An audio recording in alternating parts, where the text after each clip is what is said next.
নমস্কার, অ্যাস্ট্রোইজডমে সবাইকে স্বাগতম। প্রিয় দর্শক, এই সপ্তাহটি অর্থাৎ ৩ নভেম্বর থেকে ৯ নভেম্বর ২০২৫ আপনার জীবনে আনতে চলেছে নতুন কিছু শিক্ষা, কিছু পরীক্ষা এবং কিছু মূল্যবান অভিজ্ঞতা। এই সময়টিতে আপনাকে যেমন ধৈর্য ও স্থিরতা বজায় রাখতে হবে, তেমনি জীবনের প্রতিটি ক্ষেত্রে একটু বাড়তি সতর্কতাও প্রয়োজন। গ্রহগত অবস্থান বলছে শনি দ্বাদশ ঘরে থাকায় বয়স্কদের স্বাস্থ্যের দিকে নজর দেওয়া জরুরি, আর কেতুর প্রভাব কর্মজীবনে একটু বিভ্রান্তি আনতে পারে। তবে ইতিবাচক মনোভাব, ধৈর্য ও সঠিক পরিকল্পনা থাকলে আপনি এই সপ্তাহকে নিজের পক্ষে ঘুরিয়ে নিতে পারবেন। তাই চলুন জেনে নেওয়া যাক এই সপ্তাহে মেষ রাশির জন্য স্বাস্থ্য, কর্মজীবন, পরিবার, শিক্ষা ও ব্যক্তিগত উন্নতির ক্ষেত্রে কি কি বিশেষ বার্তা নিয়ে এসেছে তার পূর্ণাঙ্গ বিশ্লেষণ।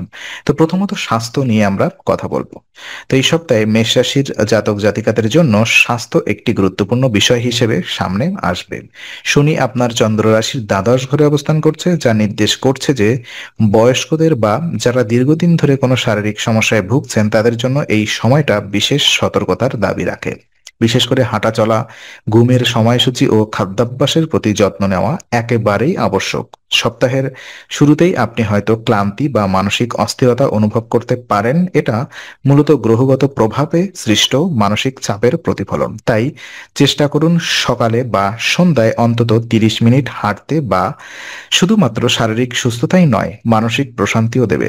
ধুলোবালিপূর্ণ জায়গা, ভিড় বা দূষিত পরিবেশে এই সময় এড়িয়ে চলাই ভালো, কারণ শনি দ্বাদশ ঘরে থাকার কারণে শ্বাসযন্ত্রের সমস্যা, অ্যালার্জি বা ত্বকজনিত সমস্যা বেড়ে যেতে পারে। যার দীর্ঘ সময় অফিসে কাজ করেন তাদের ঘুমের ঘাটতি থেকে মাথা ব্যথা বা চোখের ক্লান্তি দেখা দিতে পারে।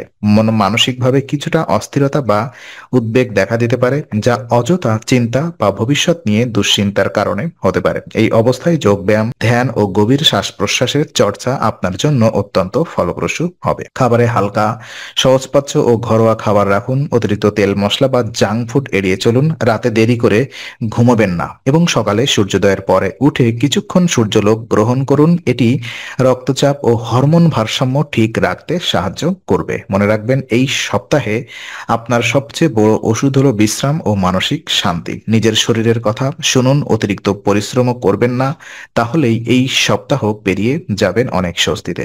তো কর্মক্ষেত্র এবং অর্থ নিয়ে যদি আমরা কথা বলি, এই সপ্তাহে মেষ রাশির জাতক জাতিকাদের কর্মজীবনে কিছুটা চাপ ও বিভ্রান্তি দেখা দিতে পারে, কারণ কেতু আপনার পঞ্চম ঘরে অবস্থান করছে, যা মনোযোগে বিঘ্ন ঘটাতে পারে এবং পরিকল্পনা ছাড়া কাজ শুরু করলে আর্থিক ক্ষতির সম্ভাবনাও বাড়বে। তাই এই সময়ে তাড়াহুড়া বা ঝুঁকিপূর্ণ সিদ্ধান্ত নেওয়া সম্পূর্ণ নিষেধ। অফিসে কাজের চাপ বাড়তে পারে, বিশেষত যারা দায়িত্বশীল পদে রয়েছেন তাদের ক্ষেত্রে ছোটখাটো ভুল বড় পরিণতি ডেকে আনতে পারে। তাই প্রতিটি ফাইল বা চুক্তি ভালোভাবে যাচাই করে তারপরই অনুমোদন দিন। ব্যবসায়ীদের জন্য এই সময় একই সতর্কতা প্রযোজ্য। পার্টনারশিপে কাজ করলে নতুন বিনিয়োগ আপাতত বন্ধ রাখাই শ্রেয়, তবে ভালো দিক আছে।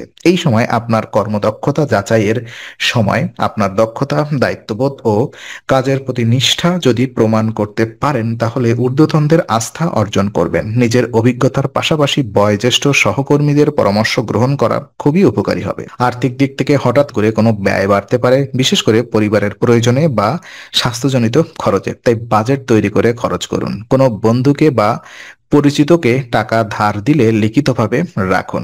চাকরি পরিবর্তন করতে চাইলে এই সময়টা পরিকল্পনার পর্যায়ে রাখুন, পদক্ষেপ নেবেন না, কারণ কেতুর প্রভাব আপনার সিদ্ধান্তে বিভ্রান্তি আনতে পারে। কর্মক্ষেত্রে ঠান্ডা মাথায় চিন্তা করুন, সময় মতো বিশ্রাম নিন এবং আত্মবিশ্বাস হারাবেন না। আপনি যত বেশি ধৈর্য ধরে এগোবেন, ফল ততই ইতিবাচক আসবে। পারিবারিক জীবন যদি আমরা দেখি, তো পরিবারের ক্ষেত্রে এই সপ্তাহে আপনার ধৈর্য, সংযম ও ভালোবাসা সবচেয়ে বড় ভূমিকা পালন করবে। নতুন কোনো প্রকল্প শুরু করতে চাইলে পরিবারের সদস্যদের, বিশেষত বাবা মায়ের মতামত অবশ্যই নিন।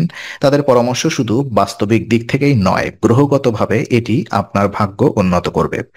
বাড়িতে সম্পর্কের ভারসাম্য বজায় রাখতে সংযমী থাকা জরুরি। কারোর কথায় রাগ করে প্রতিক্রিয়া না দিয়ে শান্তভাবে উত্তর দিন, কারণ এই সপ্তাহে সপ্তাহে চন্দ্রের প্রভাবে পারিবারিক বিষয়ে আবেগের ওঠাপড়া হতে পারে। ছোটখাটো ভুল বোঝাবুঝি বা মতভেদকে বড় করে দেখবেন না। পরিবারের তরুণ সদস্যদের জন্য এটি দায়িত্ব শেখার সময়। আপনি যদি তাদের উৎসাহ দেন, তবে সঠিক পথে পরিচালিত করেন, তাহলে সম্পর্ক আরো গভীর হবে। বিবাহিতদের ক্ষেত্রে সঙ্গীর সঙ্গে যোগাযোগের স্বচ্ছতা বজায় রাখুন। অতিরিক্ত ব্যস্ততা বা অফিসের চাপের কারণে সম্পর্কের দূরত্ব তৈরি হতে পারে। একসঙ্গে সময় কাটানোর চেষ্টা করুন। এই সপ্তাহে বাড়ির পরিবেশ শান্ত রাখতে ফুলের গাছ লাগানো বা সন্ধ্যায় প্রদীপ জ্বালানো খুব শুভ ফল দেবে। পরিবারের বয়োজ্যেষ্ঠদের স্বাস্থ্য নিয়ে চিন্তা থাকলে তাদের নিয়মিত চেক আপ করান এবং খাবার দাবারে নজর দিন। পরিবারের সহযোগিতা, সম্মান ও একে অপরের পাশে থাকা, এই তিনটি বিষয়ে আপনার ভাগ্য উন্নতির চাবিকাঠি লুকিয়ে আছে। শিক্ষা এবং ব্যক্তিগত উন্নতি নিয়ে যদি আমরা কথা বলি, তো শিক্ষার্থী ও যারা ব্যক্তিগত উন্নতির পথে এগোচ্ছেন, তাদের জন্য এই সপ্তাহ একটি বাস্তব শিক্ষা দেবে। মনোযোগী সাফল্যের মূল। কেতুর প্রভাবে মন সহজেই বিভ্রান্ত হতে পারে, তাই এই সময় সামাজিক মাধ্যমে বা নেতিবাচক বন্ধুত্ব থেকে দূরে থাকা অত্যন্ত প্রয়োজন। যারা উচ্চশিক্ষা, প্রতিযোগিতামূলক পরীক্ষা বা স্কিল ডেভেলপমেন্টে যুক্ত, তাদের উচিত সময় ব্যবস্থাপনার উপরে বিশেষ গুরুত্ব দেওয়া। প্রতিদিন একটি নির্দিষ্ট রুটিন অনুসরণ করুন। পড়াশোনা, বিশ্রাম ও অনুশীলনের মধ্যে ভারসাম্য রাখুন। যুব সমাজের জন্য এই সময় আত্ম উন্নতির চমৎকার সুযোগ আনবে, তবে শর্ত একটাই: অধ্যবসায় ও ধৈর্য। হঠাৎ ফল না পেলে হতাশ হবেন না। ছোট ছোট সাফল্যের বড় অর্জনের সোপান। যারা কোনো নতুন স্কিল বা ভাষা শিখতে চাইছেন, তারা এই সময় তা শুরু করার জন্য ভালো। মানসিক স্থিরতা বজায় রাখতে প্রতিদিন সকালে কিছুক্ষণ ধ্যান করুন ও অনুপ্রেরণায় বই পড়ুন। এছাড়া ভুল বন্ধু বা নেতিবাচক প্রভাব থেকে দূরে থাকা সবচেয়ে জরুরি। অনেক সময় অল্প সময়ে আনন্দের প্রলোভন ভবিষ্যতের ক্ষতি ডেকে আনে, তাই সঙ্গ নির্বাচন খুব সচেতনভাবে করুন। এই সপ্তাহে শৃঙ্খলা, মনোযোগ ও ইতিবাচক চিন্তা, এই তিনটি গুণ আপনাকে কাঙ্ক্ষিত সাফল্যের পথে এগিয়ে নেবে। তো শুভ কিছু উপায় আমি বলবো। এই সপ্তাহে আপনার জন্য শুভ মন্ত্র ওম ভৌমায় নমঃ। প্রতিদিন 27 বার এই মন্ত্র জপ করুন। এটি মঙ্গল গ্রহকে প্রশমিত করে মানসিক স্থিরতা, সাহস ও কর্মফল উন্নত করবে। এছাড়া মঙ্গলবার হনুমানজির পূজা করুন। বিশেষত লাল ফুল ও চন্দন নিবেদন করলে শুভ ফল মিলবে।